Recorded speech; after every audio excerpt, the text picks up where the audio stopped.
evening. Settle in however you like. Tonight I want to talk about a cartoon. Not a long one either. 22 minutes, tucked away in an anthology that came out in 2021 and that a lot of people watched once and forgot about. It's called The Ninth Jedi, and I keep coming back to it because it's the one where you can pull on any single thread and find it attached to something else. A lightsaber rule that came from a director misunderstanding a film from the 70s.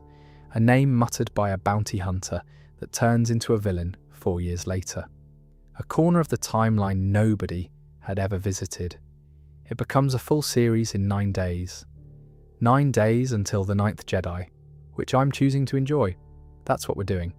The short itself, then the sabers, the man in the droid, the family, the sequel, the timeline, the making of it, and the trailer. Subscribing keeps these turning up, if you want them. Right, there's a room I want to describe. Picture an asteroid. Not a romantic one, just a lump of rock with a station bolted into it, somewhere out on the edge of everything. Inside, 6 figures are standing around a glowing portal, waiting for a man who hasn't turned up. They don't know each other. They don't trust each other. And every single one of them came here because they got the same message. That's how it opens. Before any of that, there's a narrator, and he lays the ground out in about 30 seconds. Many generations have passed since the light of the Jedi protected the galaxy. Since then, an era of war. And out on an outer rim planet called High Islan, a man named Margrave Duro has started mining kyber crystals with the intention of rebuilding the Jedi Order by reforging their weapons. Because lightsabers have been lost to the galaxy entirely.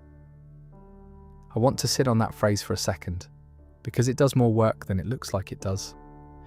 Lost to the galaxy.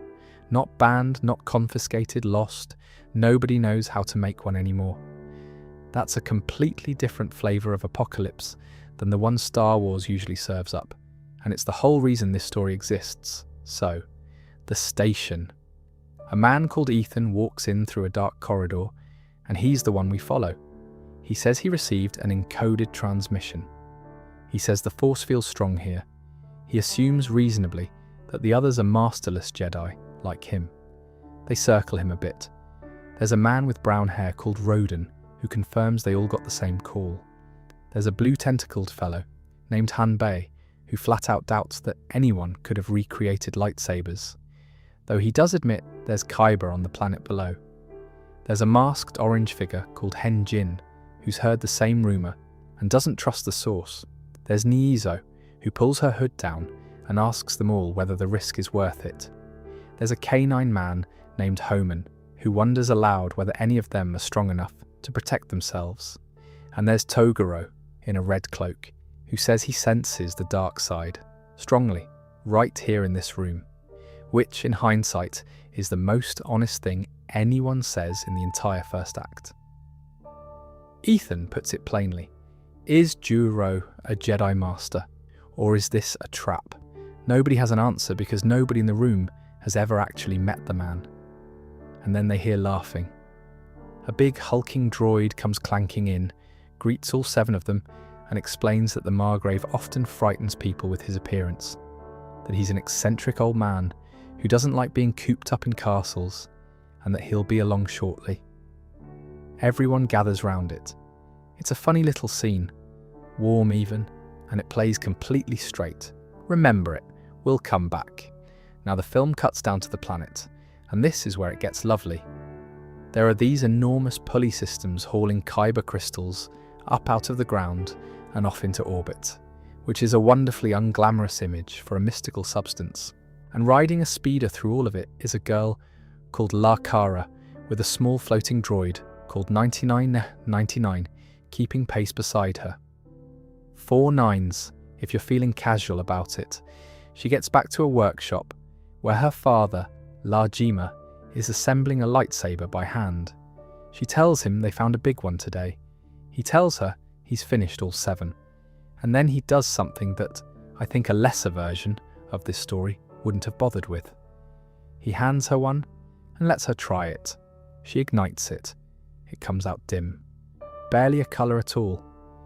And Jima explains, gently, that he tempered every crystal to respond to the wielder's connection to the Force, so the colour and the length will change depending on who's holding it.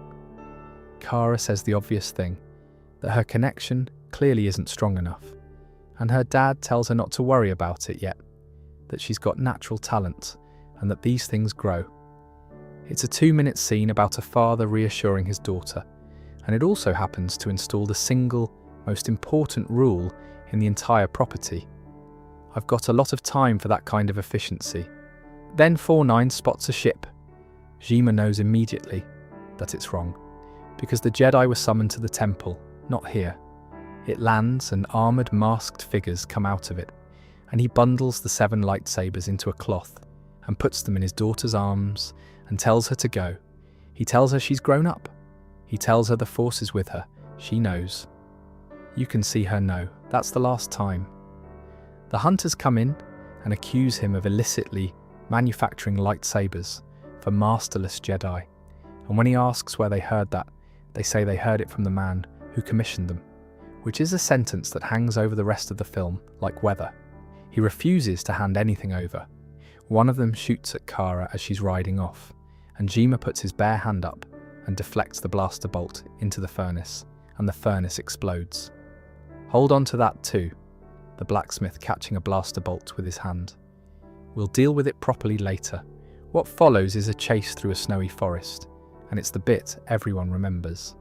A hunter on a speeder behind her, blaster fire everywhere, branches coming down, and at some point Kara simply turns her speeder around and rides it backwards while deflecting the shots with one of the lightsabers she's supposed to be delivering.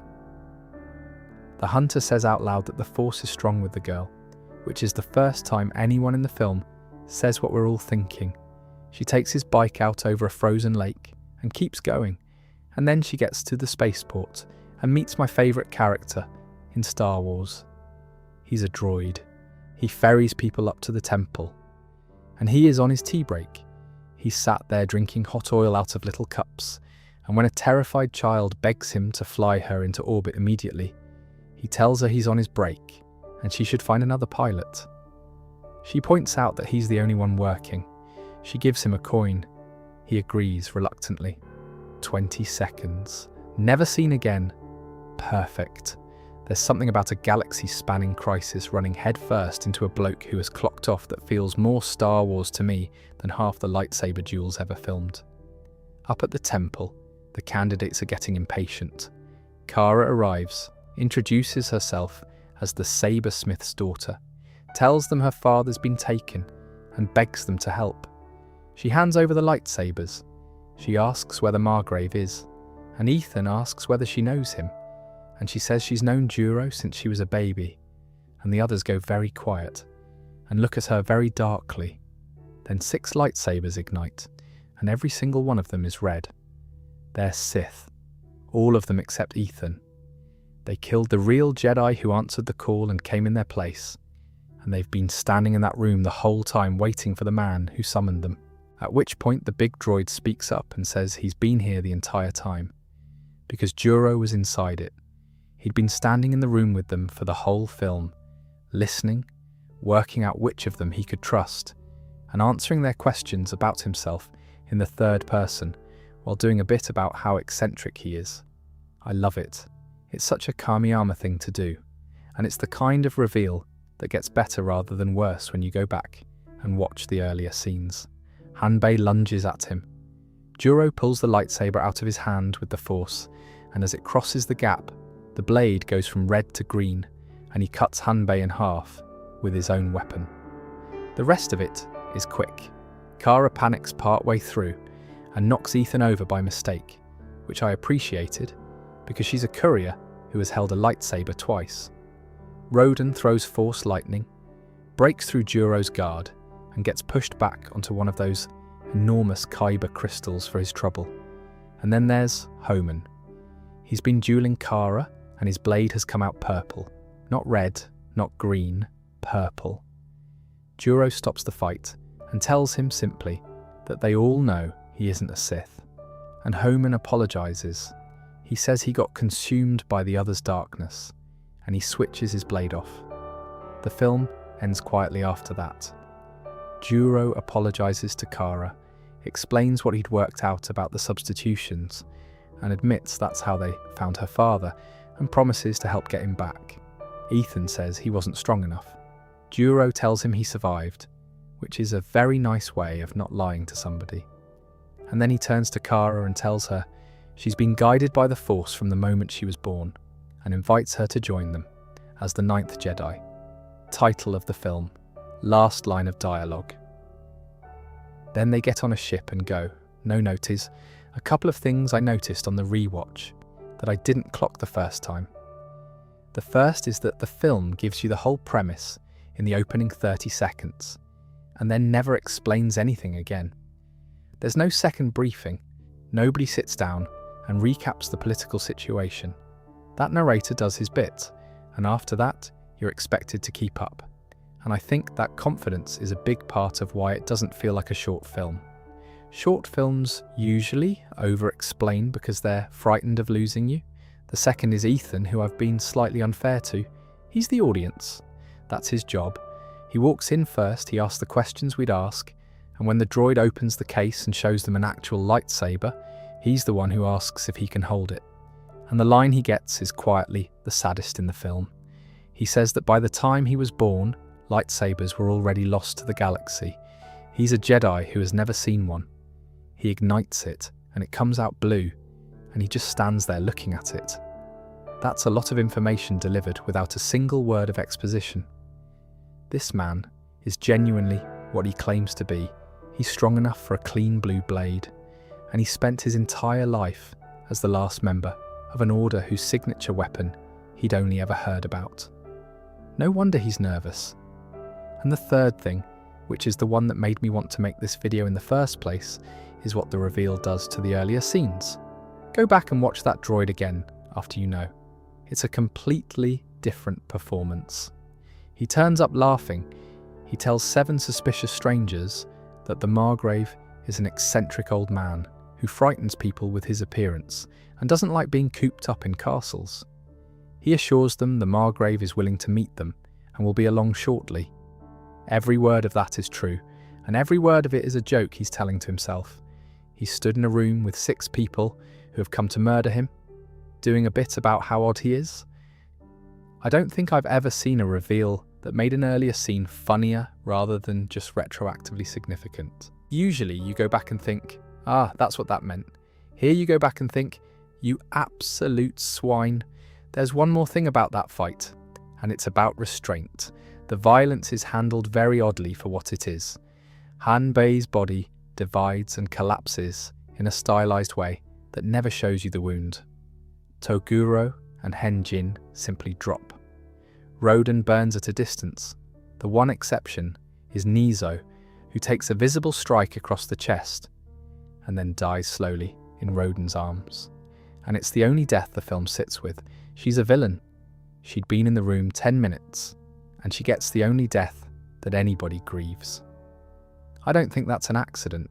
Even in the short, before anybody had written a thesis statement about duality, the film was reluctant to let you enjoy watching people die. Right, the sabers. This is the bit I actually wanted to talk about. The rule, as Jima lays it out in that workshop scene, is that he's tempered each crystal so it responds to the wielder's connection to the Force.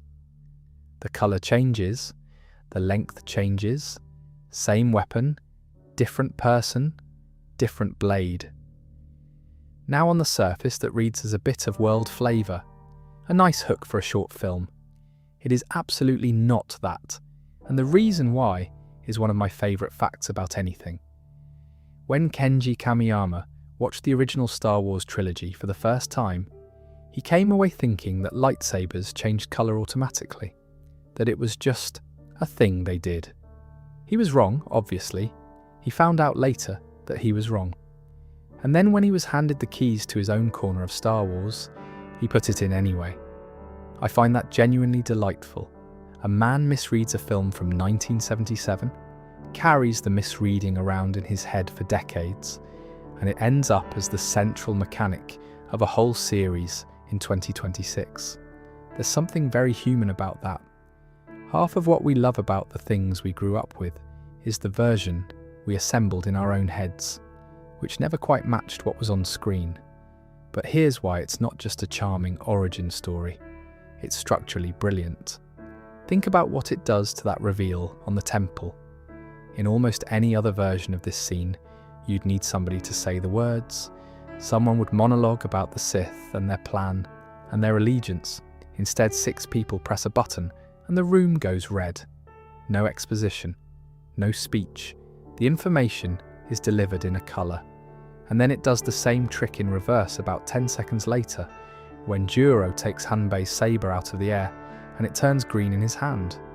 Nobody has told us that Juro is who he says he is. Nobody has to. The weapon has vouched for him. It turns a lightsaber into a lie detector. And once you've noticed that, you can't stop noticing it, because it means that, in this story, a person can lie with their mouth and their face, and their entire biography, but not with their hands. Which brings me to how this sits with the rest of Star Wars lore, because it does sit quite neatly, and I think that's underappreciated. A kyber crystal, in the wider mythology, is a rare, force-attuned thing that grows naturally on a handful of worlds. Living crystal, some texts call it. In the old days of the Order, younglings were sent off to an ice planet called Ilum to find their own in a cave, which is a lovely bit of pilgrimage as coming of age. The crystals are naturally attuned to the light, and they're described as choosing their Jedi rather than the other way round. So how do the Sith end up with red ones? That's the bit most people know now, and it's grim in a good way. There's a process called bleeding. A dark side user takes a crystal, usually from a Jedi they've beaten, and pours anger and hatred and pain into it until it bends and turns crimson. It's not a manufacturing process.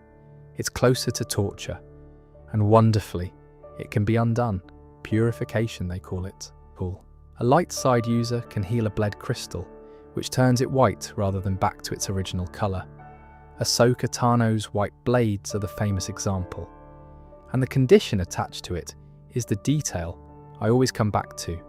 To purify a crystal, you don't just need to be strong. You have to form a bond with the person who bled it. You have to understand what drove them to the dark side in the first place. You have to empathise with them, genuinely, before the damage comes out. So think about what Kamiyama has actually done here. Everywhere else in Star Wars, a crystal changes colour in response to who's holding it. It just takes years and grief and a philosophical crisis and sometimes a whole novel. He hasn't broken the rule, he's sped it up. Same idea, different clock speed. In the rest of the galaxy, a lightsaber reveals your soul slowly. In Kara's galaxy, it does it in about 1.5 seconds in front of everyone, which is considerably more awkward. And that, I'd argue, is why it works as a foundation for a series rather than a gimmick for a short. A mechanic that only tells you what's already obvious is a party trick. A mechanic that can tell you something the character doesn't want to know is a story engine. Park that thought. It becomes very relevant later, and I'd rather not spoil the trailer this early. One more thing while we're down here with the crystals, and then I'll move on. The same rock that makes a sword also makes the big ones. The enormous kyber crystals, the rare and powerful ones, are the things that sit at the heart of the superweapons. That's what's inside a Death Star. Same substance, same properties, just scaled up until it can do to a planet what a lightsaber does to a door. It's one of the tidier bits of internal logic in all of Star Wars, and it means that a mining operation is never entirely innocent. Juro is mining kyber to make swords. Fine, lovely, restoration of an ancient order, all very noble. He's also, if you think about it for more than a moment, sitting on a fairly enormous pile of the most dangerous material in the galaxy in a war-torn era, with no Jedi Order left to keep an eye on anybody. Nothing comes of that in the short. I'm only mentioning it because It's the sort of thing that sits quietly in the background of a story and waits. A few extra details on the crystals. Since we're here, and there's no rush, the length changes as well as the colour. That's in Jima's explanation, and it usually gets skipped over, because colour is the flashy bit. But think about it for a second. Your reach in a sword fight is determined by how much the universe currently thinks of you.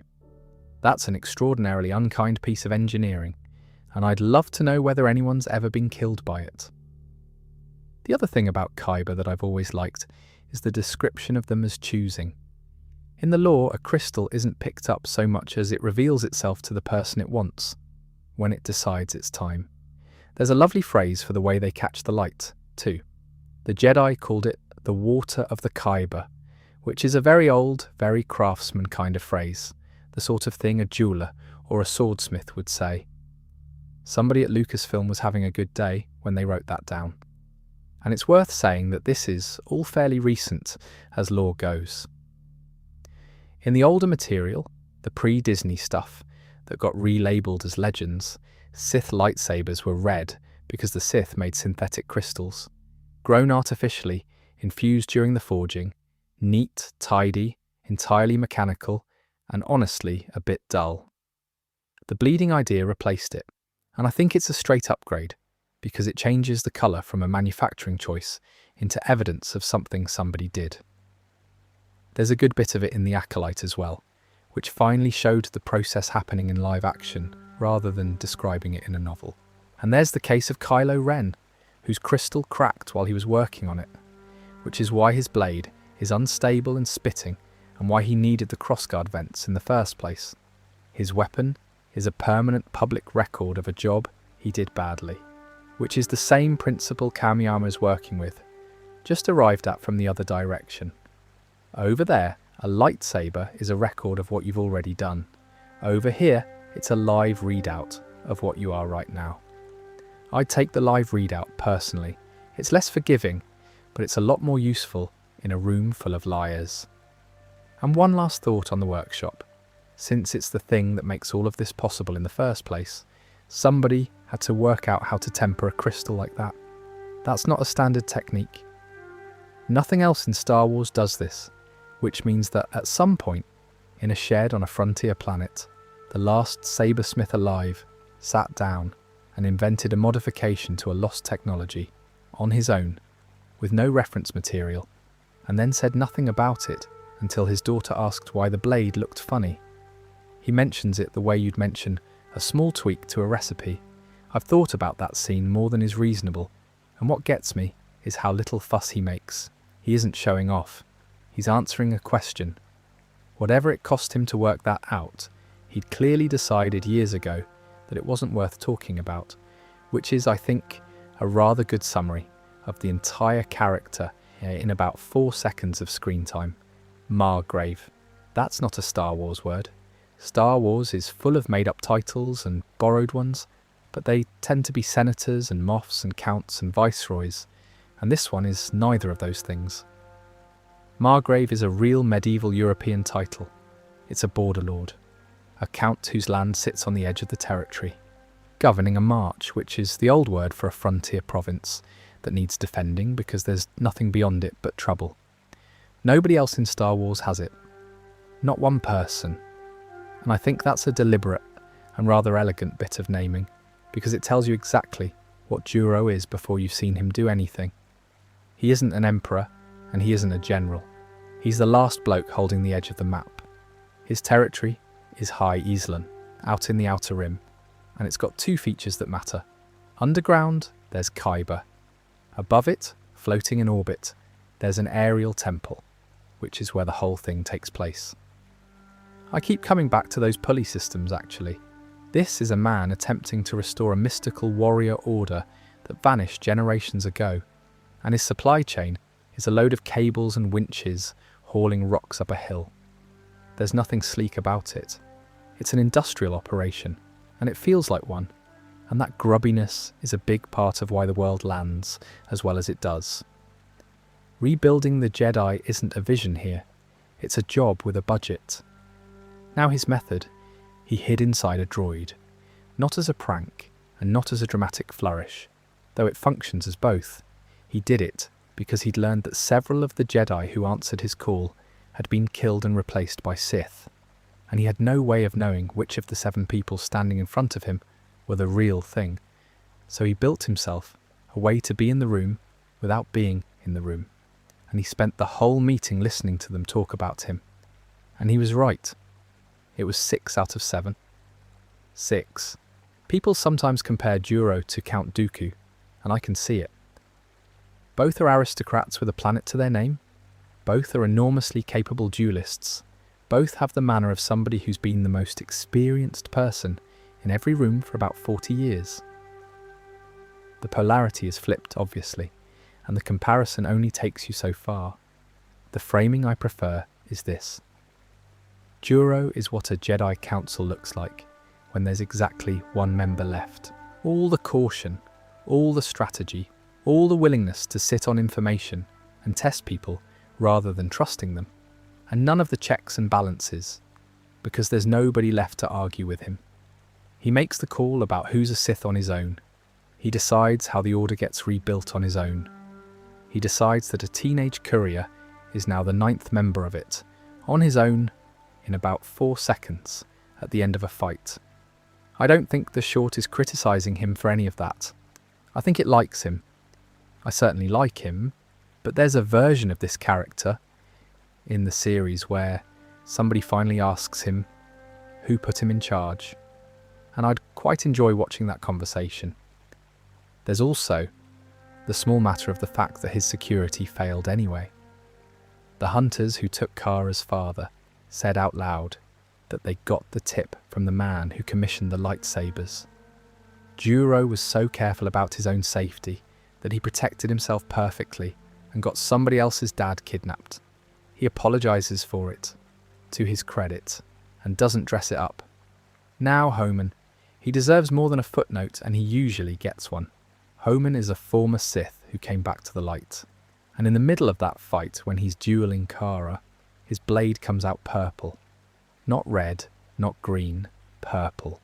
Think about what that's actually doing. We established the rule half an hour earlier. The weapon reads your connection and reports it honestly, in front of everyone, with no room for spin. So a purple blade in that room is a public statement that this man is neither one thing nor the other. He's mid-argument with himself, and the sword has printed the result. And it's why Juro's line lands the way it does. He doesn't fight him. He tells him flatly that they all know he isn't a Sith, which is only a thing he can say with confidence because everyone in the room can see the colour. Homan's answer is the bit I find quietly devastating. He apologises and says he was consumed by the other's darkness. Not that he was tempted, not that he had a plan. He was in a room full of it and it got into him, the way a mood gets into you at a bad party. That's a very unusual note for Star Wars to hit. The dark side in most of these stories is a choice you make, dramatically, with lightning and a speech.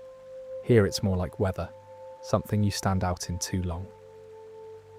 I've got a feeling that idea is going to matter rather a lot before this series is finished. 2 more thoughts about Juro before we leave him. The first is the temple itself, because the choice of setting is doing something. It's an aerial temple, floating in orbit above the planet, and everybody calls it a temple, even though it's plainly a facility. Nobody worships there. It's a meeting point with a hangar, but it's called a temple, and the candidates come to it, and the whole meeting has the shape of a summons, rather than an appointment. Which tells you that Juro understands theatre. He could have met these people in a hangar bay on the surface, near the mine, near the workshop, where it would have been considerably more convenient for everyone. He didn't. He built a floating temple and made them come up to it. He is, in other words, running a recruitment drive for a religion he's reconstructing from memory, and he knows that the staging matters. I find that quietly funny, and also quite sad. He's doing the pageantry because somebody has to, and because the alternative is admitting that this is just a bloke with a mine handing out swords. The second thing is how good he actually is, which I don't think the short quite lets you appreciate on a first watch because it goes by so fast. 6 Sith, 6 of them in one room, including one who can throw force lightning, which is not a beginner's move. He disarms the first one before the fight has properly started, kills him with his own weapon, and then goes through the rest of them while a teenager and a nervous man flail about in the background. The only damage he takes is from the lightning, and that's because he was busy. There's an argument that he's the most capable duelist in the whole of Visions, and I wouldn't fight it. But the more interesting question is where he learned. Because if the Jedi have been gone for generations and lightsabers are a lost technology, then this man has never had a master, has never trained against a real blade, and has presumably worked most of it out alone. That's either an enormous plot hole or the most interesting unanswered question in the property, and I'm choosing to believe it's the second one. I'd add one more thing about Homan actually, because I keep thinking about the arithmetic. Juro summoned candidates to be the founding members of a new order. 7 came, 6 were Sith, 1 was Ethan. Homan makes 2 if you count him, and Juro clearly does. Kara makes 3, plus Juro himself, which is 4. And the film calls her the 9th, so there are others. Juro says so directly at the end, when Ethan asks about the rest of the Jedi, and Juro tells him he senses them wandering elsewhere in the galaxy, which means that title isn't a count of the people in that room, it's a count of a thing that doesn't exist yet. She's the 9th of 9, in an order that currently has 4 members, one of whom used to be Sith. Naming your film after a head count that hasn't happened yet is a very confident move, and it's why the ending doesn't feel like an ending. There are 5 people out there somewhere, and nobody's found them. Last thing on the geography, then I'll move on properly. High Island is described as being in the Outer Rim, which is the same region the original film opens in. Tatooine is Outer Rim. It's the part of the galaxy that's furthest from the centre, least governed, most ignored, and where things that would be noticed anywhere else can happen quietly. So a man rebuilding a religion out there isn't a coincidence of setting. It's the only place you could do it. Somewhere with Kyber in the ground, nobody watching, and enough distance from whatever passes for authority that you can spend years hauling crystals up a cable without anyone asking what for. There's a certain amount of history in that. Frontiers are where the odd movements start. It's very rarely the capital. And the fact that the Sith found out anyway, and got there before he'd even finished the first batch, tells you something fairly bleak about how much of a head start being remote actually gives you. Back to the workshop before anything went wrong. It's warm in there. That's the first thing. There's a furnace, there's a bench, there's a man doing careful work with his hands, and there's a girl coming in off a speeder to tell him about her day. It's about as far from a temple as you can get, and it's the emotional centre of everything that follows. La Jima is, as far as anyone knows, the only sabersmith left in the galaxy. Not the best one, the only one. Which is the detail that drives the entire plot of the upcoming series, because it means he isn't somebody you kill, he's somebody you take, and it recontextualizes the whole thing rather nicely. Juro didn't hire a specialist. He found the last man alive who knows how to do this, which means that when the hunters came, they weren't destroying a workshop. They were acquiring one. Now, the blaster bolt. When that hunter fires at Kara, Jima puts his hand up and catches it and redirects it into the furnace. That's not a party trick, and it's not the film cheating. That's an established force technique. Energy absorption. There's a whole discipline of it, and it's the sort of thing that in other Star Wars stories is reserved for people who've been doing this for a very long time. So a humble blacksmith who spent the whole scene being a slightly worried dad casually does something extremely advanced. Once in about a second, and the film never mentions it again. Except it isn't never quite. The trailer for the series has a flashback in a different art style, showing Jima fighting, described as Lord Jima, apparently as a Jedi, before he walked away from it, which would confirm what that one gesture implied all along. He didn't retire from smithing. He retired from something else and took up smithing. And here's the thing about him that I genuinely think is the best character detail in the whole property. Jima didn't want his daughter to be a Jedi. That's from the producer Hitoshi Ito, and the reasoning he gives is very specific. Jima's understanding of the Jedi is that they dispense justice, and that to do that job properly, you will sometimes have to kill someone. That was the problem for him. Not the danger, not the war, the killing. So you've got a man who makes the swords, hands them out, and hopes his own child never has to carry one. That's not hypocrisy, it's just parenthood. It's the same instinct as anyone who's worked a hard job and quietly hopes their kid does something else. And Ito says overcoming that is a big theme in the back half of the series, which tells you roughly where the story is pointed without spoiling a thing. Then there's Kara. Her arc in the short is visible on screen, which I keep saying, but it really is. She ignites a saber in the first act and it comes out dim, and she says out loud that her connection isn't strong enough. It's not subtext. She diagnoses herself, and by the end of the fight, in the middle of everything going wrong, the same weapon is burning green in her hands. Nobody announces it. She doesn't have a moment of realization and a swell of music. It just gets brighter while she's busy. The director, Shunsuke Tada, put it in terms I liked. He pointed at Luke, who was also an unknown boy and not particularly talented to begin with, and gradually became a true Jedi. And then he added the bit that I think is the actual key. Kara isn't trying to win over her father, or Juro, or anyone else. She's trying to win over herself. Kamiyama's counterpoint is that she's a more modern character than Luke, and I think he's right about that too. His framing is that she already has natural talent in her from the start. She just doesn't know it. She's been informally trained by a Jedi her whole life, without either of them calling it that.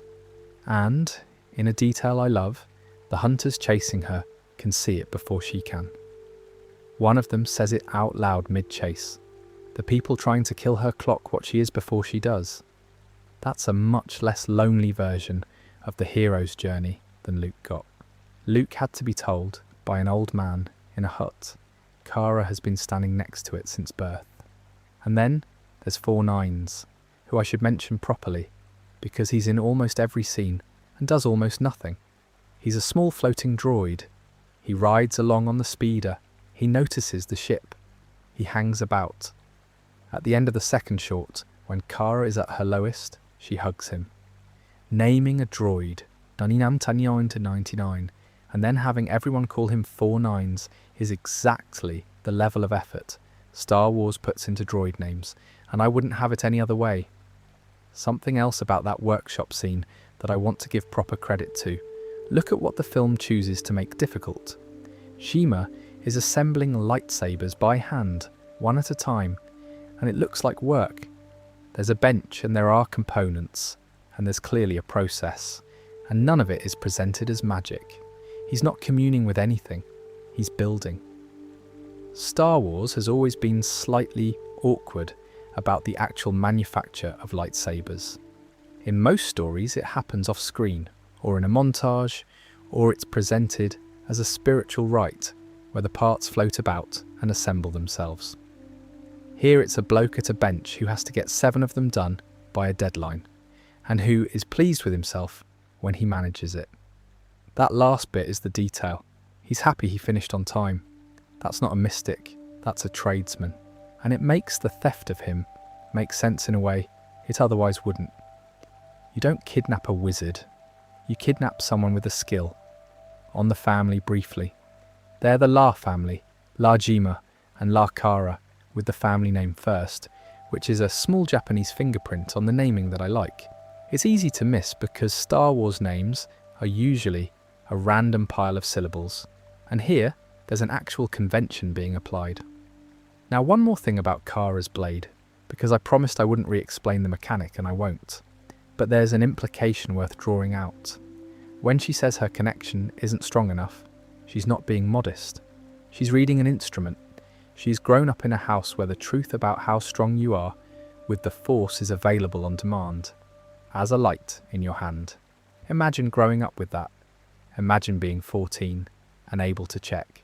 Because most Star Wars protagonists get to be uncertain about themselves for years. Luke has no idea what he is until somebody tells him. Rey spends a film and a half working it out. Cara has had a numerical readout of her own potential available in the workshop since she was small, and it has consistently come back dim. That's a very specific kind of childhood, and it explains an enormous amount about why she's the way she is. She isn't insecure because nobody believed in her. Her father believed in her constantly and told her so. She's insecure because she had evidence. And then the evidence changed while she was distracted, which is, I suspect, the only way it ever could have. There's one more moment in that scene that I want to flag, and then I'll leave the family alone. When Jima hands over the bundle and tells her to go, he says two things. He tells her she's grown up, and he tells her the Force is with her. That second one is a stock phrase. It's the most said sentence in Star Wars. People throw it about constantly, and most of the time it's a goodbye, or a good luck, or a bit of ceremony. But he's a man who has spent his daughter's entire childhood watching a blade come out dim in her hand, telling her the connection will grow with time, and hoping he's right. So when he says it there, on the worst afternoon of both their lives, with hunters coming up the path, he isn't reciting anything. He's making an assertion. He's telling her something he believes about her that the evidence in her hand has never once supported. And he turns out to be right about an hour later, on a floating temple, in front of 6 people trying to kill her.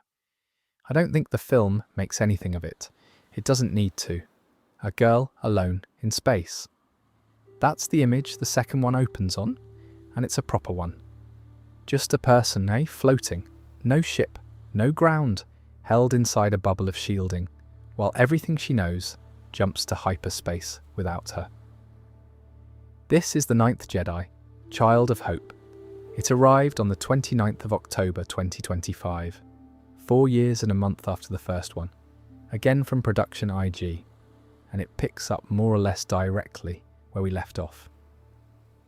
The setup takes about 90 seconds. Cara, Ethan, Juro and Homan are on the run in a Jedi ship. A larger hunter vessel is chasing them and won't shake off. Juro's busy calculating a hyperspace route. The hunters put a laser cannon blast through the hull, and Cara gets pulled straight out into space. And before the ship can be turned around, it jumps, because the alternative is everybody dying. So she's left, drifting. Then a small droid finds her. His name is Teto. He's tiny, he's got enormous eyes, and he's alone on a derelict ship in an asteroid field. He hauls her in.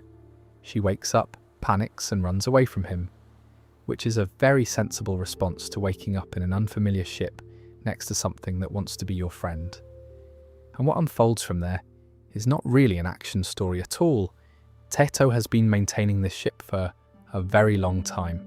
He's been waiting on his master, who's been in a Bacta tank the whole while, sealed off behind a load of debris that a droid of his size cannot shift.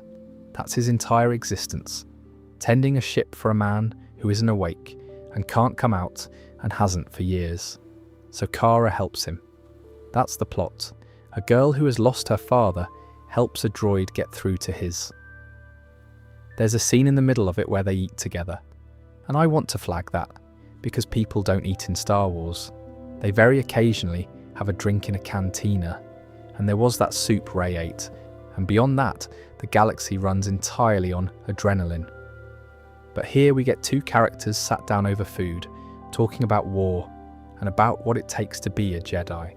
Cara admits she isn't confident in herself, says it plainly, to a droid, because sometimes that's easier. For a short film with a runtime in the low 20s, spending that much of it on a conversation is a real choice. I respect it enormously. They do eventually get through to the Master, and he'd died some time ago, which the film handles quietly and doesn't linger on, and which lands harder for it. And then the hunters catch up. Cara fights them, with Teto's help. and it's a decent scrap, but it's not the temple. It's not meant to be. What it's meant to show is how much she still has to learn, and it does that job. And when it goes wrong, Tato puts her in an escape pod and spends the last of his power launching it. She's begging him to stop while he does it. He tells her she's the galaxy's last hope and wishes her luck finding her father, and then he's gone. I'll be honest, I did not expect to be moved by a droid who looks like he's wearing a small tuxedo, and yet, the short ends with Duro and the others discussing a new threat, and Kara grieving and hugging 4-9s and deciding out loud that she's going to become a great Jedi and bring peace back to the galaxy. Then a title card that says to be continued, which is the most reassuring 3 words in animation. Now, here's the bit I've been building towards, and it's the reason this section exists at all. Somewhere in that short, the Jedi Hunters are talking amongst themselves, and they mention that there's 100 million credit bounty on Kara's head. And they mention, in passing, in a line of dialogue you could easily miss, that somebody called Nawam is committed to exterminating all Jedi. That's it. A name, dropped by 2 henchmen, in 2025. Nawam is the antagonist of the series, arriving in 9 days, masked, voice modulator, the lot. And that, right there, is the thing this whole video is about. That's what I mean by everything connects. Not a big secret, and not a hidden clue. Just a story that was confident enough to name its future villain in an aside, and then trust that it would still be around long enough to pay it off. My honest take on Child of Hope, for what it's worth. Taken on its own, it's slight. A lot of reviewers said so at the time, and they weren't wrong. It's a small chapter about a girl and a droid, and it doesn't have anything like the shape of the first one. Taken as the middle piece of something, it does a job the first one couldn't.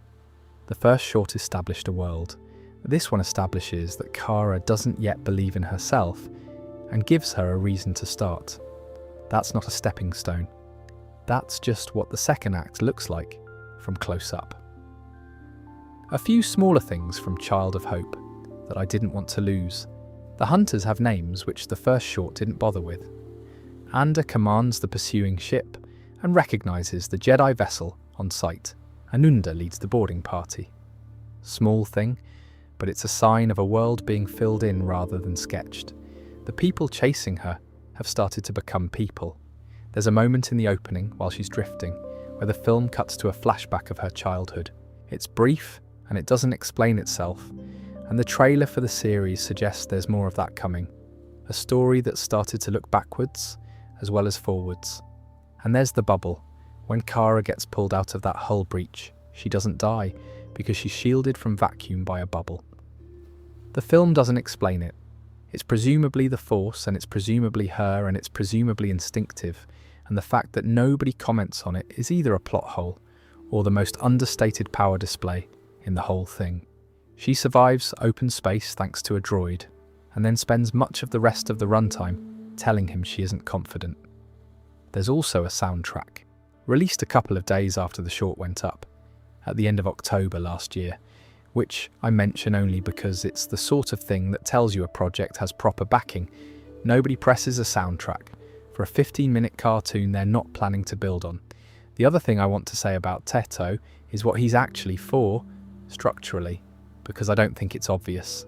Kara's whole problem is that she couldn't save her father. She was there, she rode away, the workshop exploded, and she's been carrying that ever since. It's the thing sitting under all her doubt. So the story puts her in a situation with a smaller version of exactly the same shape. Someone she cares about, sealed away, unreachable, and this time she still doesn't get through. And then it takes it away from her anyway, because the master was already dead, and then it takes Teto too. That's not comfort. It's not a story where the hero fixes the small thing and feels better about the big thing. It's a story where she does everything right and it still ends badly, and she has to decide what to do with that. What she decides is to become a great Jedi and bring peace back to the galaxy, which she says out loud while hugging a droid, slightly grand for the circumstances. but she's a teenager who has just watched someone die for her, and that's roughly the kind of promise a person makes at that moment. I believed it, and a note on the title, which I only clocked recently. Child of Hope. It's a slightly odd phrase in English, and it reads at first like it's about Kara, since she's the child in it, and she's the one everyone keeps calling the galaxy's last hope. But watch it again, and I'm not sure it is. Tito is the one who's been waiting. Years of maintaining a ship for somebody who might wake up, doing the rounds, keeping things tidy, on the assumption that eventually the debris would shift and the tank would open. That's not optimism as a mood, that's optimism as a job description. And he's wrong. The master died a long time ago, and Teto kept going anyway. So the child of hope might be the small droid who believed something untrue for years and behaved beautifully because of it, and who then spends his last act of power convincing somebody else to believe in herself.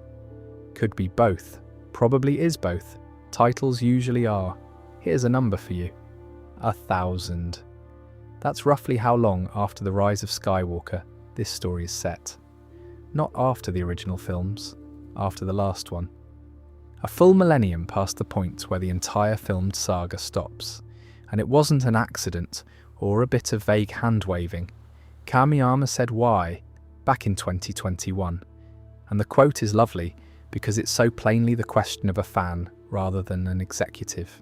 He said he wondered whether, after Episode 9, the galaxy had actually settled into peace. That we all love stories about the Jedi and lightsabers, but what became of the Jedi Knights after the movies ended. And that his story is about that. There's a practical reason underneath it as well, which he's also been open about. Setting it that far forward means he doesn't collide with anything. There's no continuity to trip over out there. Nobody has laid a single brick. He gets to build whatever he likes and nobody can tell him it contradicts a novel. Which brings us to the canon question. And I want to handle this carefully because it's a topic people get quite warm about. Visions isn't canon. That's the official position, and it always has been. Lucasfilm's reasoning is that keeping the anthology outside the main continuity gives the creators total artistic freedom, without having to check every idea against 30 years of accumulated material. I think that's a feature rather than a compromise, and this short is the proof. You could not make the 9th Jedi inside canon. You couldn't lose lightsabers as a technology. You couldn't wipe out the Jedi again without addressing everything that was done to bring them back. Every interesting thing in this story is only possible because somebody was allowed to say, what if we just didn't worry about that? Now, a chunk of the internet has read this a different way, because there's currently no major filmed Star Wars story set after the rise of Skywalker, and because the 9th Jedi is very deliberately not that trilogy's world, some people have taken the whole thing as a quiet reset, a polite way of moving on.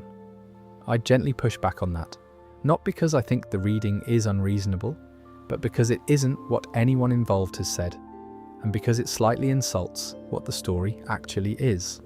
This isn't a rebuttal of anything. It's a man asking what happens once everyone's forgotten, which is a question you can only ask affectionately. There's a genuinely funny bit of business around the dating too, which I enjoy far more than I should. Because the shorts aren't canon, they don't get an official date on the timeline, so the fan encyclopedias have had to work it out by deduction. And the argument goes like this: lightsabers exist in The Rise of Skywalker. The Rise of Skywalker is dated to 35 years after the Battle of Yavin. The 9th Jedi establishes that lightsabers have been lost. Therefore, the 9th Jedi must take place a long way after that. People reasoning about fictional dates from the presence of a prop. There's nothing else like fandom, honestly. To put the scale in perspective, because I think this is the part that doesn't get said enough. Star Wars has explored something like 25,000 years of history leading up to the films. 25,000. Going backwards, this franchise is enormous, There are eras with their own names, their own aesthetics, their own wars. Going forwards, it's barely gone a few hundred years past the films. That's it. That's the whole of the future. So this isn't just a bit later. It's the furthest into the future that Star Wars has ever gone, by a comfortable margin. As things stand today, Child of Hope is the last thing that happens in this universe. Nothing else has been set beyond it. And I keep turning over what that kind of gap actually does to a story. Because the situation in The Ninth Jedi looks superficially like the situation in the original films. Jedi gone, dark side ascendant, one kid with potential, but it isn't the same at all, and the difference is the whole point. Under the Empire, the Jedi were hunted. That's an active thing. Somebody is doing it to you, there are Inquisitors. There's a purge with a name and a date. The galaxy remembers them. Han Solo can be sarcastic about the Force precisely because everyone knows what it is.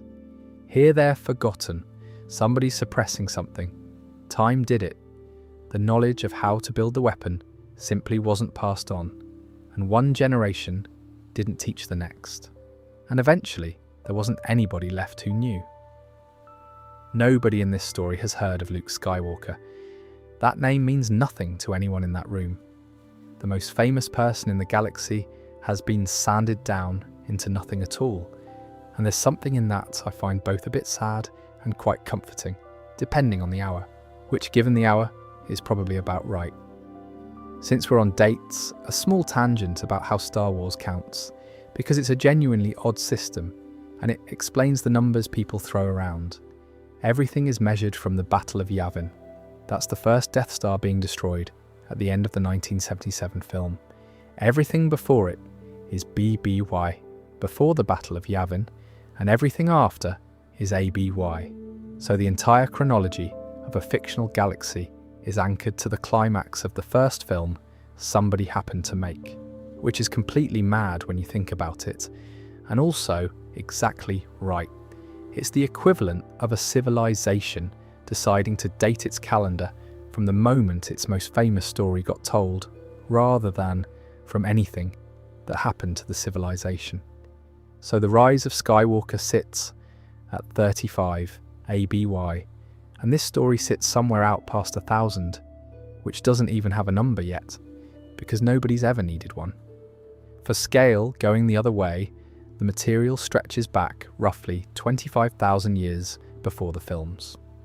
There's a whole era called the High Republic that's had novels and comics in its own aesthetic, set a couple of centuries before The Phantom Menace, and it's practically modern by the standards of how far back the lore reaches. The past is enormous, the future is a corridor, and that's about to change, because the first proper post-sequel story in the canon is on its way as a film. So the future is being opened up from the near end at the same time as this anthology is poking about at the far end, which is a nice bit of accidental symmetry, as a comparison people make to the old material as well, and it's a fair one. Back in the Legends days, there was a comic set well over a century after the films, with the Jedi scattered and the Sith resurgent again, and a descendant of the Skywalkers wandering about being a disappointment. Same instinct. The idea that the light and the dark keep coming back round is not a new one. But even that only went about 130 years out. This is 1,000, and here's what I think all that distance actually buys you, beyond the novelty. It buys you the ability to make the Jedi mean something again. Because in the films, the Force is a known quantity. Everyone in the galaxy has an opinion about it. It's been in the news. There have been public duels and televised catastrophes. And that's fine. But it does mean that when a new character discovers they're Force sensitive, the discovery is mostly administrative. Somebody explains the system to them. Out here, nobody knows anything. A lightsaber is a rumour. Being able to move things with your mind isn't a career path. It's a strange thing about you that you've never had a word for. Duro's recruitment message isn't an invitation to a job. It's the first time in most of these people's lives that anybody has told them what they are. That's why the story can get away with running the same plot Star Wars has always run. It's not the same plot if nobody in it has heard the plot before. There's one more consequence of the gap that I don't think gets talked about enough, and it's about objects. In most Star Wars stories, an old lightsaber is a relic. It belonged to somebody. There's a name attached and a lineage, and usually a speech. Handing one over is an act of inheritance. Out here, there's nothing to inherit. Every lightsaber in this story is new. Jima built them last week. They have no history, no previous owner, no ghost attached. The first time anyone ignites one, it's the first time it's ever been lit. Which changes the whole emotional register of the thing. Nobody in this story is living up to anyone.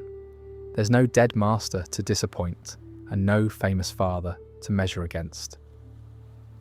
Kara's father is a sabersmith, not a legend, and the only expectation on her is the one she's put on herself. I find that quite freeing, honestly. A great deal of modern Star Wars is about the weight of the past, and what you owe to people who died before you were born, and whether you can escape a name. This is a story where nobody has a name to escape. They've just got a job that needs doing, and nobody left alive who knows how. Since we're on the subject of how this thing exists at all, let's talk about the anthology, because the story of Visions is quietly one of the better decisions Lucasfilm has made. It arrived on the 22nd of September, 2021. 9 shorts, made by Japanese studios, each one doing whatever it liked with Star Wars. No shared continuity, no obligation to match anything, just here's the sandbox, do what you want. And it worked immediately. The duel, the black and white one that opens the collection, picked up an Emmy nomination. People who'd fallen out with Star Wars entirely came back for it, largely because nobody was asking them to remember anything. The second volume in 2023 went global instead of Japanese. Aardman of all people. Cartoon Saloon out of Ireland. Triggerfish from South Africa. And it did rather well for itself, picking up an Emmy, a Lumiere's Award, and an Annie. One of the shorts, Screech's Reach, took the Emmy for directing outright. Then the third volume came home. Back to Japan, 9 studios again. Some returning names, Kamikaze Duga, Kinema Citrus, Trigger, and Production IG, and some new ones, including Witty Studio, David Production, Polygon Pictures, and Project Studio Q. That's an extremely serious list of studios for what is, on paper, a side project. James Waugh, who's the executive producer and the man steering the whole thing, described the volumes as mixtapes, anthological expressions he called them, rather than ongoing serialized seasons. Which is a good way of thinking about it, and it also makes what came next slightly against the grain of the original idea. Because on the 20th of April 2025, at Star Wars Celebration in Japan, Waugh got on stage, announced the release date for the third volume, and then announced that Visions was doing something it had explicitly not been designed to do. A new banner for longer form stories, things that started as shorts and grew. And then he called Kamiyama up. Kamiyama thanked the audience for being so enthusiastic about Kara and Juro, and announced that her story would continue, properly, as Star Wars Visions presents The Ninth Jedi. Waugh's explanation of why this one got picked is worth hearing, because it's refreshingly unstrategic. He said it was hard to choose, because they'd loved working with all of these studios, but the easy answer for him was Kamiyama's approach, because there was so much more to say about that short, and because Kamiyama is such an imaginative thinker and such a good partner. And then, in the same breath, he said he'd love to keep telling stories with Ronin, and he'd love to keep telling stories about F, which is the bit I'd underline if I were you. This banner isn't a one-off. Somebody at Lucasfilm has a list. Josh Rhimes, who runs animation development, over there, put the reasoning in terms I liked even more. He said the world of The Ninth Jedi always felt epic-scaled, and that the ending of the first short promised a grand journey to come. So the discussions with Kamiyama and production IG evolved naturally from there. That phrase does a lot for me, promised a grand journey, because the short doesn't end like a short, it ends like a pilot. Everybody gets on a ship and flies off to go and do something, and then the credits roll. And for 4 years that was simply where it stopped. So, 8 episodes, all of them landing at once on the 5th of August, on Disney Plus and Hulu. The first one screened early, at Anime Expo in Los Angeles on the 2nd of July this year, where Kamiyama, the director Shunsuke Tada, and the producer Hitoshi Ito turned up in person to debut the trailer and the poster, which means there are a few hundred people walking around right now who've seen an episode of this and the rest of us haven't, and I'm choosing not to think about it too hard. The thing I keep chewing on is the shape of the whole journey. Short in 2021, sequel short in 2025, series in 2026. That's a warm-up lap, and almost nothing gets one of those. Normally a spin-off is a decision made in a meeting. Somebody looks at engagement numbers, somebody commissions a series, and the thing arrives fully formed with a marketing budget. What happened here is that a short film got made, people liked it, and then 4 years later, it got a second short to check whether the audience was still interested, and only then did the full thing get built. 5 years is patient, it's almost old-fashioned, and I think it's part of why the trailer feels like it comes from somewhere rather than being assembled to a spec. Worth saying a bit more about what the anthology actually was, because I think it's easy to underestimate now that it's produced a series. The format was 9 shorts by 7 studios, and the studios were given a genuinely enormous amount of rope. The results looked nothing like each other. One of them is a black and white samurai piece with a lightsaber umbrella. One of them is a rock opera about a band. One of them is about a little droid trying to terraform a planet. There's no house style, no shared palette, no obligation to make any of it fit together. And the whole point is that a viewer's favourite is going to be completely different from mine. That's a strange thing for a franchise to commission. Franchises are usually about consistency. This was deliberately the opposite. And it's the reason the good ones are as good as they are. The mixtape idea is worth coming back to, briefly, because War's phrasing wasn't just a nice line. The volumes really were built as collections rather than seasons. No continuity between shorts, no numbering that implies an order, nothing carrying over. You could watch them in any sequence, and most people did, which is precisely why pulling one out and giving it a full series is such a departure. It breaks the format's own rules. Somebody had to decide that the format mattered less than this particular story, and I'd love to have been in that meeting. The third volume did something interesting on the way there too, because it wasn't only Kara who came back. Several of the Volume 1 stories got continuations. The Samurai one got a sequel, so did a couple of others. The anthology spent a whole volume quietly testing which of its old shorts still had life in them, and Child of Hope was part of that experiment. Seen that way, the sequel short wasn't a warm-up lap that Lucasfilm generously granted. It was an audition, run alongside several others, and Kara's is the one that got the job. As for how it arrives, the whole lot drops together rather than weekly. I have mixed feelings about that, and I'll be honest about which way I lean. Weekly is better for a story like this. It gives people time to argue about what the Black Blade is. It gives the theories a week to breathe. And for a property whose entire charm has been slow building, a short then a long silence, then another short, then a longer silence, dropping the whole thing on a Wednesday feels slightly against its own nature.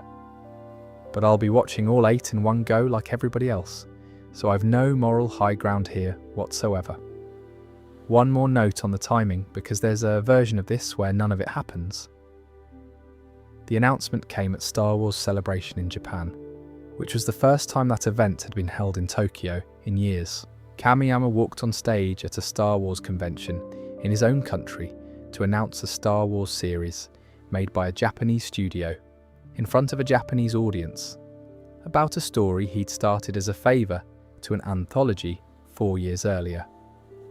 Whatever you think of the corporate machinery around all this, that's a nice moment for a bloke who started out painting backgrounds. And the audience reaction to that, shot back in 2021, is genuinely the reason it exists. That's not marketing spin. Ito said as much, that he was very happy to hear fans all over the world especially liked The Ninth Jedi. People watched a 22-minute cartoon and said, "More of that one, please," and enough of them said it that a studio listened. Doesn't happen often, worth noticing when it does. Start with a young bloke painting backgrounds. That's where Kamiyama begins, and I think it's worth telling his career as a story rather than reading you a list, because the shape of it explains a lot about why The Ninth Jedi feels the way it does. He was born in 1966. He came up as a background artist, and the credits from that era are frankly ridiculous. Akira, Kiki's delivery service. He was painting the world behind other people's characters on two of the most famous animated films Japan has ever produced, before he'd directed anything at all.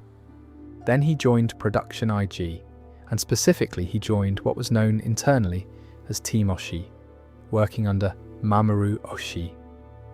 Oshii is one of the giants. He made the 1995 Ghost in the Shell film, the one that everybody in Hollywood spent the next decade quietly borrowing from. Under him, Kamiyama wrote the screenplay for Blood, The Last Vampire, and worked as an animation director on Jinro. He made his own directorial debut in 2002 with something called Minipato, which is a comedy short spin-off, and then immediately after that, he did the thing that made his name. Ghost in the Shell, stand-alone, complex. And here's why that matters for tonight. Oshii had stamped his authority on Ghost in the Shell so completely that it seemed genuinely impossible for anyone else to make a different version that worked. That property belonged to one man's vision. And 9 years later, Kamiyama made a television series that stood alongside it, and for a lot of people, rivaled it. He built it deliberately as a parallel world, not a sequel to the film, not an adaptation of the manga, a relative of both, running its own way. Sit with that for a moment, because it's the same instinct. Given somebody else's beloved thing, his move is not to serve it. It's to build a version standing next to it on its own foundations. That's exactly what he's done with Star Wars 20-odd years later. After Standalone Complex, he did Guardian of the Sacred Spirit, then Eden of the East, which is the one anime people get slightly evangelical about. Then Netflix's Ultraman, and a computer-animated return to Ghost in the Shell with SAC 2045. And most recently, before all this, The Lord of the Rings, The War of the Rohirrim in 2024, which means his last two jobs have been Tolkien and Star Wars back-to-back. Not a bad decade. Now the quote that reframes everything. Talking about how the original short came about, Kamiyama said that when he was offered the chance to make it, he worked on it as if he was working on a feature film. He said he was already building a lot of character backgrounds and settings, and he confirmed the same thing back in 2021 in a separate interview where he described creating entire backstories for characters even though those details were never going to appear on screen, which explains the single strangest thing about that short film. Everybody who watched it in 2021 said the same thing. It feels like episode 1 of something, and it turns out that's because it was episode 1 of something. He'd already built the rest of it. He just didn't have anywhere to put it yet. The new arrangement is a bit unusual. Kamiyama isn't directing the series. Shunsuke Tada is directing. Mitsuyasu Sakai is writing it. Kamiyama has moved up to supervising director, with Ito and Kanako Shirasaki producing, and a fairly stacked executive producer bench including War, Jacques Lopez, Raimes, Justin Leach, and Production IG's own Mitsuhisa Ishikawa. So the man who created it stepped one chair sideways to let somebody else hold the camera. That's a choice, not a demotion, and it's the sort of thing that only works if you trust the person you handed it to. On the craft side, two names worth knowing: Tetsuya Nishio on character design, who's the reason Kara looks like Kara, and the lightsaber hilt concept art comes from Mai Otani, who also did mechanical and prop design on the original short. Somebody's job is designing the shape of a lightsaber that changes colour depending on who's holding it, and I'd very much like to see those sketchbooks. The music on the original was by Nobuko Toda and Kazuma Jinuchi, performed by the Tokyo Studio Symphony, which is a proper orchestra doing proper work on a 22-minute cartoon. Voices, briefly, because the returning cast list is a nice bit of continuity. Kimiko Glenn is back as Kara, Andrew Kishino as Juro, Masaoka as Ethan, Patrick Seitz as Homan, Simu Liu as La Jima, which I only realised recently and which delights me, and Neil Kaplan returns as the narrator, doing that opening monologue. The new arrivals are young Mazino as Nawam, Theodore Chin as Geno, Chase Sui Wonders as Tafla, and Keon Young as Kwana, 3 names we know nothing about, which is its own kind of fun. And in Japanese, Chainatsu Akasaki and Tetsuo Kanao are back as Kara and Juro, which they've been doing since 2021. I'll leave this one on something Tada said, because it made me smile. He talked about developing the scripts and the settings together with the Lucasfilm team, and said that the process was what made him think, oh my gosh, I'm on a Star Wars team. I really felt that I'm part of the team. There's a version of the entertainment industry where nobody says that out loud anymore. Nice to know it still happens. Oh, and one small fun detail before we move on. The original short was adapted into a manga, published by Square Enix in a magazine called Big Gangan back in July 2022. So there's a comic version of all this that started in Japan and now also exists in English, which most of the English-speaking audience has never seen. I should say something about Production IG themselves, because the studio is as much of a character in this as any individual. They're one of the significant houses in Japanese animation and have been for decades. Patlabor, the 1995 Ghost in the Shell film, which is the one with the reputation and which has been pillaged for imagery by roughly every science fiction film made since. Jinro, Blood, the Last Vampire. Mitsuhisa Ishikawa, who's an executive producer on this series, is one of the founders and has been there the whole way through. So when Lucasfilm handed a chunk of Star Wars to Production IG, they weren't handing it to a studio that does anime. They were handing it to the studio that made the film half of Hollywood has been quietly copying since the 90s. And you can see it in the short if you're looking. Not in the character work, which is warmer than their usual, but in the hardware and the staging. The way the pulleys and the winches are drawn with the same care as the faces. The willingness to hold on a wide shot of machinery. That's a house that takes objects seriously. On Tetsuya Nishio, the character designer, one more note. He's got a considerable career of his own, and if you've watched a certain enormously popular ninja series, you've seen his work without knowing it. What he brings here is faces that are readable at a glance and not over-designed, which sounds like faint praise and isn't. In a short film with 7 strangers standing in a room, all of whom need to be instantly distinguishable, and none of whom can be given a proper introduction, character design is doing about half the storytelling. Look at that lineup again and you'll see it.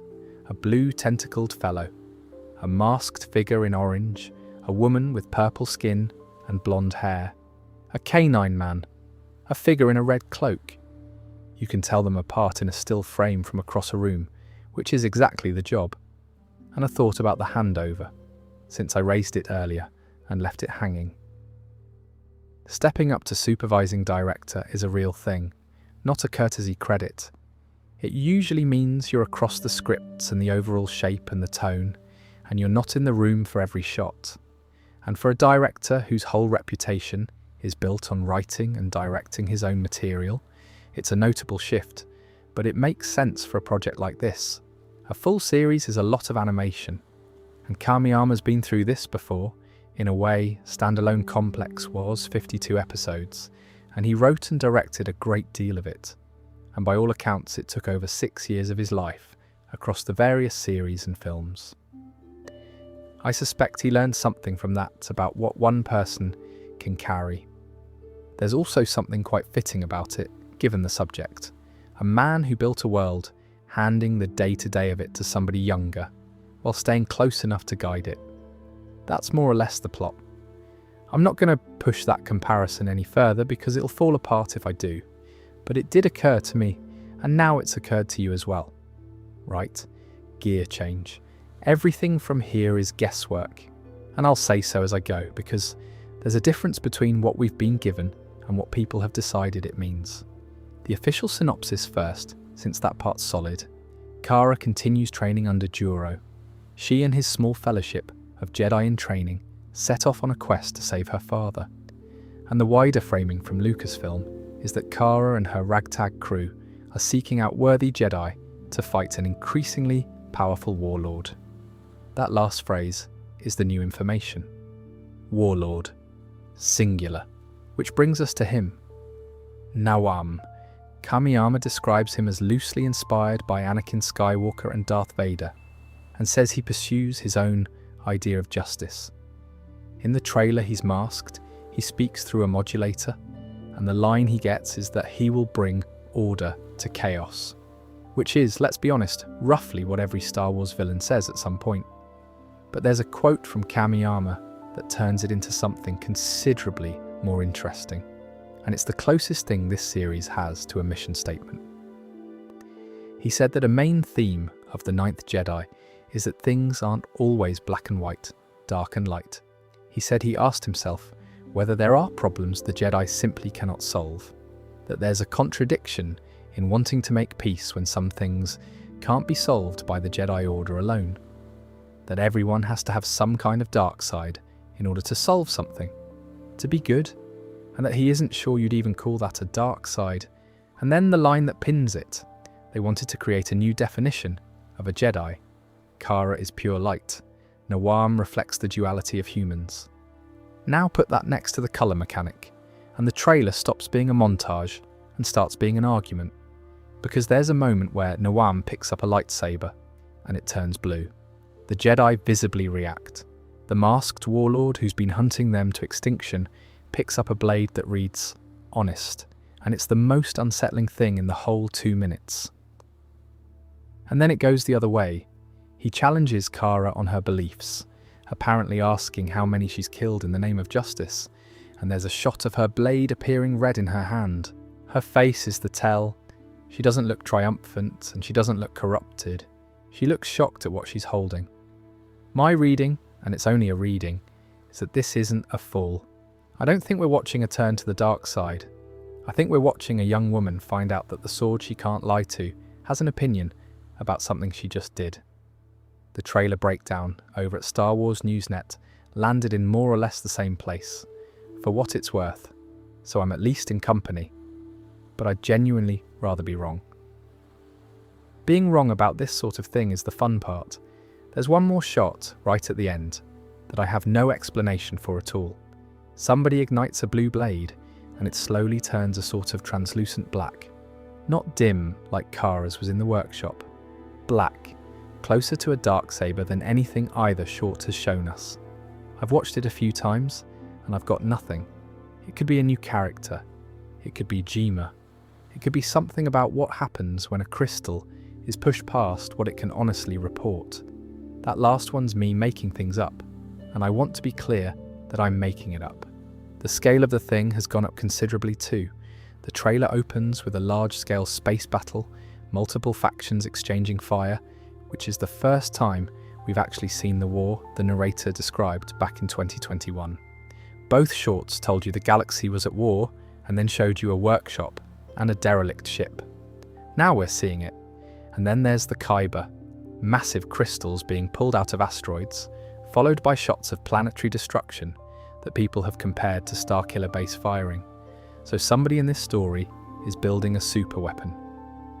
I flagged this earlier, and here it is.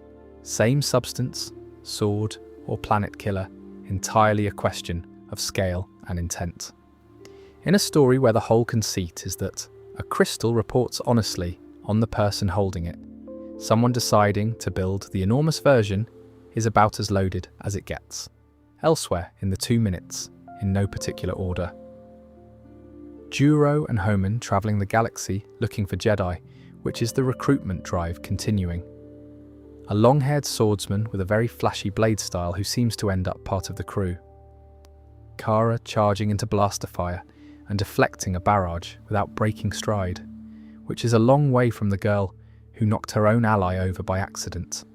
And Ethan, who spent the first short being the most nervous man in the room, leaping into a fight looking like he's decided something. Then there's the flashback. Different art style, a younger Jima fighting armed thugs, referred to as Lord Jima, which, if it means what it looks like it means, is the answer to the question that one deflected blaster bolt raised 4 years ago. The thing I most want from all this, if I'm allowed a wish, isn't any of that. It's an explanation of where the Jedi went, because we've been told they faded. We've been told lightsabers were lost. Nobody has ever said why. 1,000 years of absence needs a cause, and so far, the story has been content to treat it as weather. If the series tells me what actually happened, I'll be very happy. And if it doesn't, that's fine too. Some things are better as a gap. There are 3 names on the new cast list that we know nothing about, and I want to spend a minute on them purely because guessing at a character from a name and a voice actor is one of the more harmless ways to spend an evening. Geno, Tafla, Kwana, that's it. 3 names, 3 actors, no descriptions, no images that anyone's confidently matched to them. Theodore Chin has Geno, Chase Sui Wonders has Tafla, Keon Young has Kwana. Now the official description of the crew is a small fellowship of Jedi in training, and we know Juro and Homan are out recruiting in the trailer. So the obvious guess is that at least some of those 3 are the recruits. The long-haired swordsman with the flashy blade work has to be one of them, surely. Whether any of them are among the 5 missing Jedi that Juro said he could sense wandering the galaxy, I've no idea. But that thread is sitting there, unresolved since 2021. And this is exactly the kind of story that would go and pick it up. The other thing I keep turning over is the fellowship framing itself, because it's a change of genre. Both shorts are quite tight. The first is essentially a single location with a delivery run attached. The second is 2 characters on a derelict ship. Neither of them is an ensemble piece. A full run with a crew is a different animal. That's a roadshow. That's people bickering in a corridor, and someone being difficult, and a plan going wrong in episode 4. And that's the format where you find out whether these characters are actually characters, or whether they were archetypes doing a job in a short film. Ethan, in particular, is going to have to become somebody. He's been the nervous one twice now. That works for 20 minutes, and doesn't work for a whole run. On Nawam, one more thought, and then I'll stop speculating. If Kamiyama is being straight with us about the theme, and the trailer suggests he is, then the question the series is asking isn't whether Nawam can be beaten. It's whether Kara's understanding of what a Jedi is survives contact with him, which is the same argument her father was having with himself years ago in a workshop, about whether he wanted his daughter doing this at all. He thought the job required killing, and he didn't want that for her. And now, here comes a masked warlord asking her apparently how many she's killed in the name of justice. That's the same question, from the 2 people in the galaxy least likely to be on the same side. If the series lands that, if it lets the villain and the missing father turn out to have had the identical objection, then it's doing something considerably more interesting than a rescue. And if it doesn't, we still get an anime lightsaber fight in space, which is not the worst outcome available. A final word on how much of this I'd actually put money on, since I've been throwing guesses about for a while. The solid ground is small. A release date and a premise. La trains under Juro, they build a crew, they go after her father, and there's a warlord called Nawam in the way. That's it. That's what's been confirmed. Everything else, the flashback meaning what I think it means, the black blade being significant, Kara's red moment being a stumble rather than a fall, the recruits being the missing Jedi, is inference. Good inference, mostly, drawn from a trailer that was clearly cut to imply things. But trailers lie constantly, and usually on purpose. What I'd say is that the guessing has been more enjoyable than usual, and I think that's down to the shorts. A lot of pre-release speculation is people rearranging plot points. This has been mostly people arguing about what a colour means, which is a considerably nicer way to spend a fortnight. And in 9 days, it stops being speculation entirely, which is both the point and slightly a shame. Let's stand back a bit before we finish. There's a thing people say about Star Wars and Japan, and it's usually said as trivia, but I think it's more load-bearing than that. George Lucas took a great deal from Kurosawa. The hidden fortress is the obvious one. Two bickering peasants stumbling through a war they don't understand, which becomes two bickering droids. But it's broader than a single film. The whole texture of it. Wandering swordsmen, masters and apprentices, a warrior order with a code and a robe and a discipline, a duel treated as a moral event rather than a fight. So when a Japanese studio gets handed Star Wars and makes something that feels like a samurai story, that isn't a new flavour being added. That's the thing coming back round to where a lot of it started. 50 years out and 50 years back. You can see it most clearly in the job at the centre of it.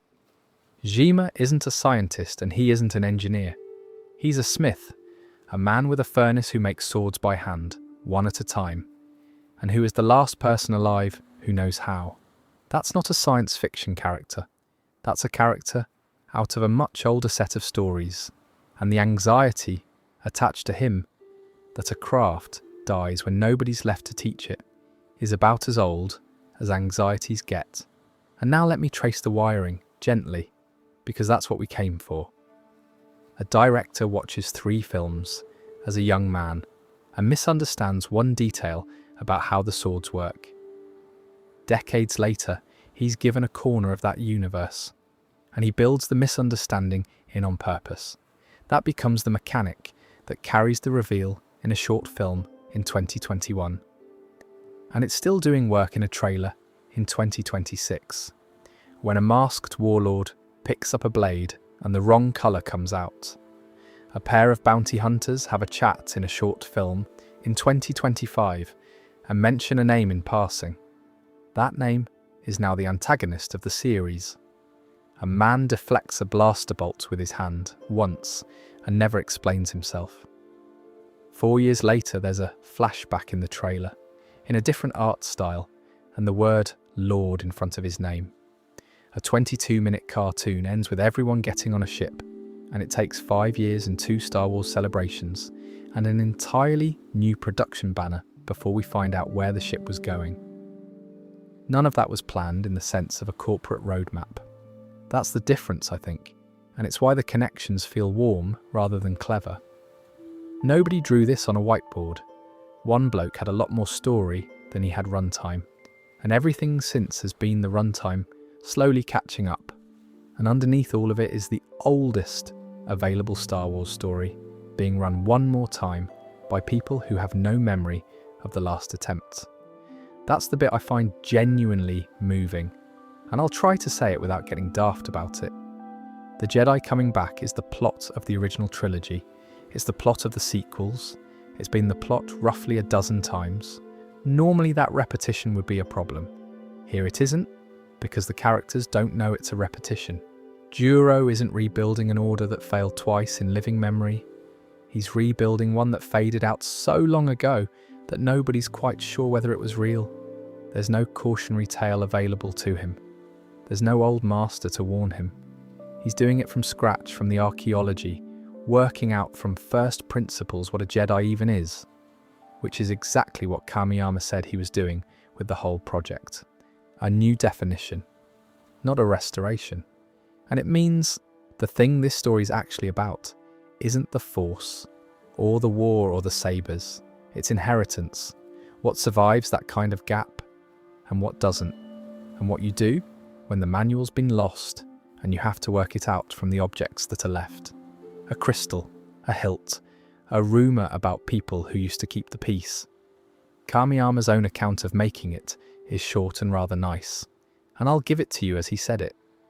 There was a lot of creative freedom and mutual respect, and it was a very, very fun experience. Which, given that the entire premise only exists because nobody made him check it against the encyclopedia, seems about right. One last pattern I want to point at, and then I'll stop pulling on things. 9 keeps coming up, and I genuinely can't tell how much of it is deliberate. The anthology launched with 9 shorts. 7 studios. The 3rd volume did it again, 9 and 9. The film is called The Ninth Jedi, named for a headcount that doesn't exist yet. And, entirely by accident, it arrives 9 days from tonight. Some of that is design, and some of it is me finding faces in the clouds, and I'm perfectly happy to admit I can't separate the two. But there is something apt about a story built around the number that comes just before completion. 9 is the last single digit. It's the one where you're nearly there and not there, which is roughly where this whole property has been sitting for 5 years. Nearly a series, nearly an order, nearly enough Jedi. And there's a slightly bigger thought underneath that about where this all goes next, because the Ninth Jedi is the first thing under that new banner, not the only thing. The people running it have already said out loud that they'd like to do more, that they'd love to keep telling stories, with the wandering swordsman from the black and white short, and with other characters from other volumes. So if this works, the model becomes the point. Make a short, see if it breathes. If it does, come back for it.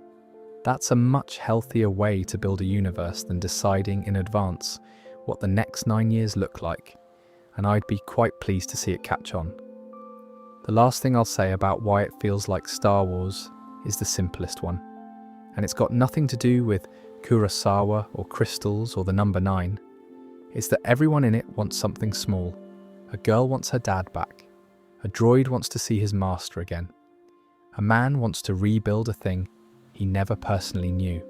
Somebody wants to be trusted. Somebody wants to stop being frightened. The galaxy is on fire, and there's a Jedi Order being rebuilt with lightsabers, and the people we're following seem particularly interested in that. They're all just trying to sort out one thing each. That was true of the film in 1977, where a boy wanted to get off a farm and a smuggler wanted to pay a debt. It stopped being true for quite a long stretch afterwards, when everything became about the fate of everything. Nice to have it back, and the way it got made is the same shape as the thing it's about, craft passing from hand to hand, imperfectly, with bits going missing and bits getting invented to fill the gaps, including one gap filled by a man's decades-old misunderstanding of a film he loved, which is about as connected as anything gets, really. That's more or less everything I had. If you went under somewhere back around the crystals, or during my thing about the droid on his tea break, no harm done. There was never a twist waiting at the end of this one. It'll still be sitting here in the morning if you want to pick up whichever bit you missed.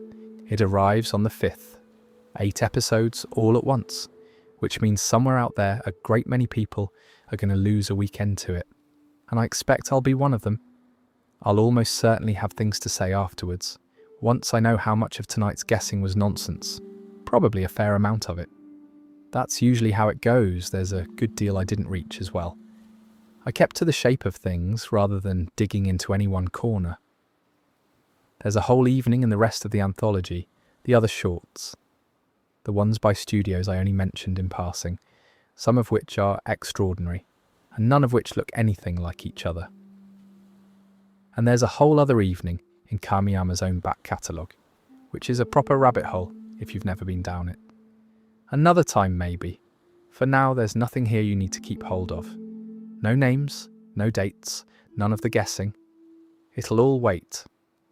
What I'll leave you with is the thing I keep circling back to, which is that all of this came from 22 minutes of animation that a lot of people watched once, 5 years ago, and thought was quite good.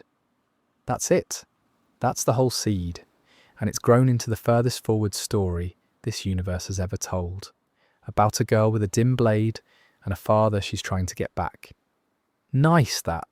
Something small turning out to have been going somewhere the whole time. Anyway, thanks for the company. Sleep well when it comes. Actually, one more thing before I let you go, and then that really is it. The bit I'll be watching for on the 5th isn't the fights, and it isn't the Black Blade, though I'd like an answer on that eventually. It's whether Kara gets her dad back, and what he says when she does, because he's spent this entire story as an objective. A man in a bundle of cloth handing over lightsabers, and then a name, and then a destination. Everything anybody does is in service of retrieving him. And if they retrieve him, he stops being an objective and becomes a person again. A person who didn't want his daughter to do any of this. Watching her walk in having done all of it. That conversation is the thing. Everything else is scaffolding. But that's an argument for another night. Good night.